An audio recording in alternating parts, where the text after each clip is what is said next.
Hey everyone. Imagine this for a second. You're in the driver's seat of a car, hands on the wheel, navigating the road of your life. You think you're in complete control, making every turn, choosing every destination. Then, one day, you glance in the rearview mirror and get a shock. There's someone else in the car, a stranger sitting silently in the back seat, and you realize, with a jolt, that they've been the one steering all along. You were just a passenger, believing you were the driver. This powerful image gets to the heart of a profound idea from the famous psychoanalyst Carl Jung. He once said, "Until you make the unconscious conscious, it will direct your life and you will call it fate." It's a mind-bending concept, isn't it? It's so much of what we experience, the repeated patterns, the bad luck, the relationships we fall into, the career paths we seem stuck on as in random chance or destiny.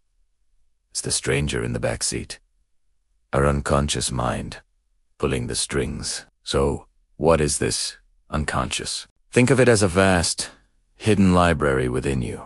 It stores every experience you've ever had, every emotion you've suppressed, every belief you formed as a child, and even the collective wisdom and archetypes of humanity itself. It's the source of your deepest instincts, your gut feelings, and your most creative inspirations. But because it operates below the level of your everyday awareness, its influence can feel like an external force. Have you ever found yourself repeating the same mistakes in relationships, almost as if you're following a script? Maybe you always end up with the same type of person, even though you promised yourself you'd choose differently this time. Or perhaps you have a deep-seated fear of public speaking, and no matter how much you prepare, you freeze up. You might call it fate or just the way I am. But Jung would say that's your unconscious at work. It's running old programs, replaying unresolved conflicts from your past. That stranger in the back seat is driving you down familiar, often bumpy, roads, because that's all it knows. Let's say, as a child, you were repeatedly told to be quiet and not express your opinion. Your conscious mind might have forgotten this, but your unconscious stored it as a core belief.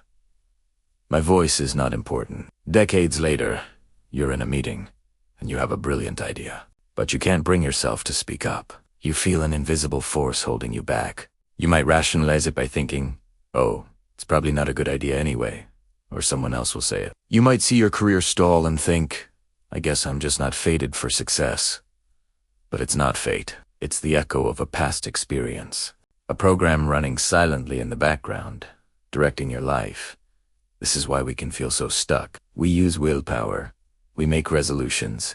We try to force change on a conscious level. But it's like trying to win an arm wrestling match with an invisible opponent who is infinitely stronger. The unconscious will almost always win because it holds the real power. It shapes our perceptions, drives our emotions, and dictates our behavior without us even realizing it. The life you think you are choosing is often just a reflection of what your unconscious has already decided for you. So, are we doomed to be puppets of our own hidden minds? Are we just passengers on a journey we can't control? Absolutely not.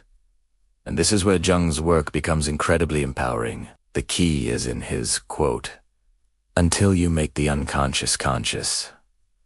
The goal isn't to defeat or destroy the stranger in the car. The goal is to turn on the light, turn around, and start a conversation. Jung developed a powerful technique for this, called active imagination.